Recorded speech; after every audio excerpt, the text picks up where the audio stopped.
కొంతమంది అసలు ఎందుకు ఇలా చేస్తారో కూడా అర్థం కాదు. కస్టమర్ దగ్గర నుంచి మనం అమౌంట్ తీసుకుంటున్నాము అంటే అంతే న్యాయంగా వర్క్ కూడా చేసి ఇవ్వాలి.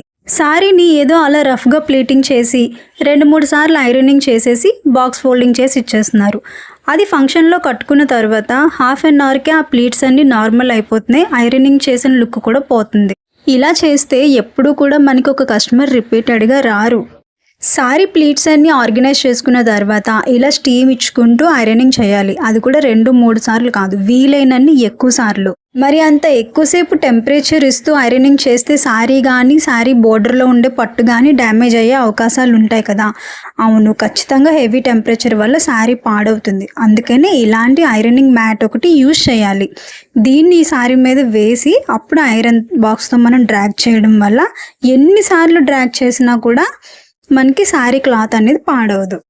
ఇప్పుడు చూడండి, ఈ విధంగా ఐరనింగ్ చేసిన సారీ ఎంతలాగా క్రష్ చేసినా కూడా తిరిగి మళ్ళీ అది ప్లీట్స్ అనేవి దానికి అదే ఆర్గనైజ్ అయిపోయి నీట్గా ఉంది.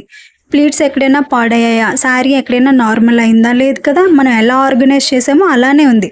అలా ఎన్నిసార్లు నేను క్రష్ చేసినా కూడా సారీ మళ్ళీ యథావిధిగా నార్మల్గానే ఉంది. మనం ఎలా అయితే ప్లీటింగ్ చేసామో అలానే ఉంది. లుక్ మాత్రం పాడవలేదు. ఇంకొన్ని టైప్ ఆఫ్ శారీస్ ఉంటాయి. అవి ఎంత ఐరనింగ్ చేసినా కూడా సరిగ్గా ప్లీట్స్ ఆర్గనైజ్ అవ్వవు. ఐరన్ మ్యాట్ వేసి హెవీ టెంపరేచర్ ఇచ్చి ఐరనింగ్ చేసినా కూడా ఆ ప్లీట్స్ ఫోల్డింగ్ అనేది స్టిఫ్గా నిలబడదు.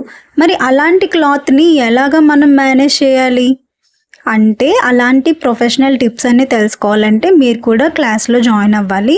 నేను చెప్పే ప్రొఫెషనల్ క్లాస్లో జాయిన్ అవ్వడానికి ఒకసారి నా ప్రొఫైల్ని విజిట్ చేయండి. Thank you so much for watching.